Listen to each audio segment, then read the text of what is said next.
الراحلون بلا قبور في الذكرى الأولى لرحيل ضحايا عبارة السلام 98 أهديها لهم في ذكراهم الأولى وإلى ذويهم صبرهم وصبر الله مصر كلها. تقول القصيدة: يا جماعة في ايه؟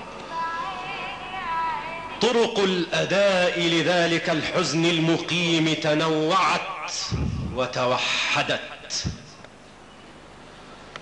والعائدون من التغرب راحلون إقامة قسرية عبر الرحيل كدمعة فوق الخدود تبخرت وتجمدت. ما بين قعر البحر أو قعر السجون وبين ظلم البحر أو أمواج بحر الظلم أحلام كبار في الطريق تصدعت وتجلدت. والقبر أمنية تعز على الذي قد بات يشتاق الفقيد، وليس يدري أي موت أو حياة غيبته، وليس يعرف أي آمال هناك تشككت وتأكدت. والموت تحت الماء حرمان من القبر الذي تبكي عليه ذووك في الأعياد.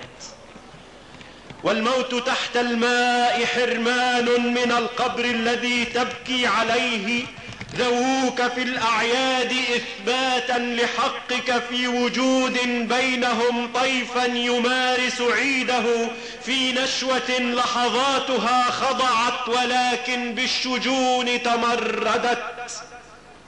والقبر في مصر القديمة والحديثة لقطة تأتي ولكن ليس تمضي، بل تثبت كي يتم على المدى استرجاعها، فترى بيوم في انكماش ثم تبصرها عليك تمددت. في مصر تخترع القبور لكل معشوق ولي أو حبيب أو زعيم، فاخترعنا للحسين ضريحه لتظل قصته دموعا كلما مسحت بمنديل الزمان تجددت. في مصر تحترم القبور كمعجزات لا ينافسها سوى قبر لمصري يعاد على المدى استكشافه، فترى ذرى الأهرام أو قبرا لتوتة، مسيرة للشعب في أبهى جنازات وأطولها وأعرقها كمشكلة على مر الزمان تسهلت وتعقدت. القبر في مصر ابتداء للصعود، رسم بياني يؤشر للصمود، كمجسم لبلاد جنات الخلود. القبر في مصر اختراع الميت الفاني لشكل ضمن أشكال الوجود.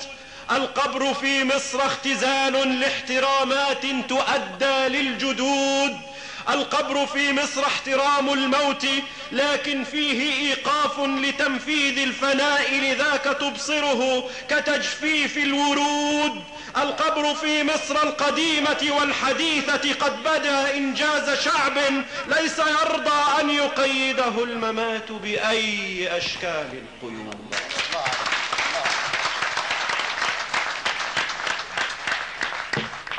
ودمع يعوق البث في ساعة البث، كسحب بدون الغيث في موسم الغيث.